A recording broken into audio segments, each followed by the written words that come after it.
আর মাত্র 2 দিন বাকি কালী পুজো। জানো তো, ছোটবেলা থেকে কালী ঠাকুর তৈরি করা দেখে বড় হয়েছি।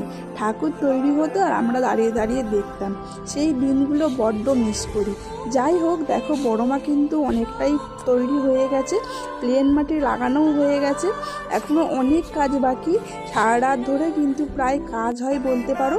তো কমপ্লিট হলে অবশ্যই তোমাদের সাথে শেয়ার করব। এটা হচ্ছে বেচা কালী। এই মা কিন্তু হয় কালো কালার, এই মাও এখনও অনেক কাজ বাকি। আর সব ঠাকুরই দেখে মনে হচ্ছে এক, কিন্তু না, সব ঠাকুরই আলাদা। কমপ্লিট হলে অবশ্যই তোমরা বুঝতে পারবে।